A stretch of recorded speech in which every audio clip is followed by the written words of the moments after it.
So, for those of you who don't know, Donald Trump's very first military action taken as president was a SEAL team raid in Yemen. Now, we are currently occupying Yemen. We are at war with them. Um, this is very rarely talked about in the mainstream media. Um, we do have a lot of troops stationed over there, but we have not used many boots on the ground operations, as they like to call them, there, meaning we don't send soldiers into combat unless they're raids or gathering intel, hostage saving situations, things like that, where you would use a force like the Navy SEALs to accomplish a mission at hand. But this mission went wrong. Now the intelligence came back. Believe it stretched back from over a year. Obama had similar intelligence and actually denied to do this military raid because of insufficient intelligence gathering. And apparently Trump was briefed on it over dinner, did not attend the intelligence briefing where they were discussing it, and was not in the war room when this raid was going on.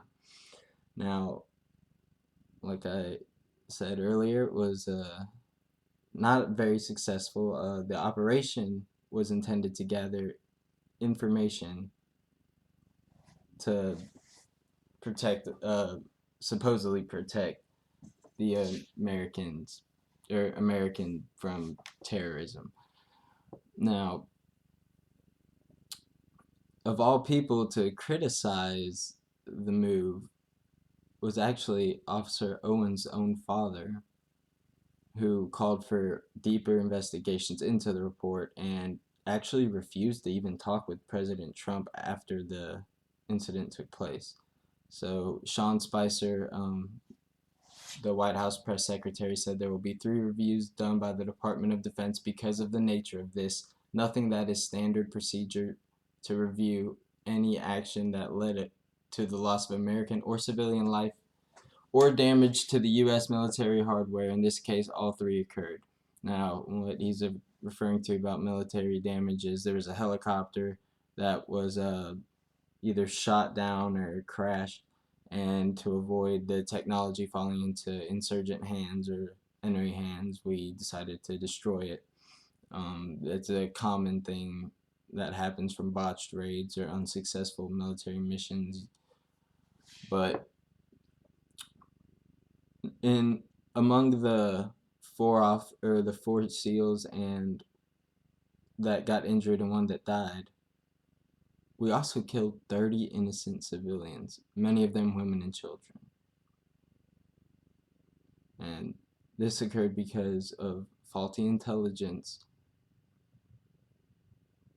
They believed that the compound that they were raiding would be not very well fortified, and they were wrong. They had to call for an airstrike because they were under such heavy fire. And that airstrike was what ended up killing those women and children, including an 8-year-old girl related to all, oh, what's his name? Alwar Al Akbadadi? Anwar Akbadadi?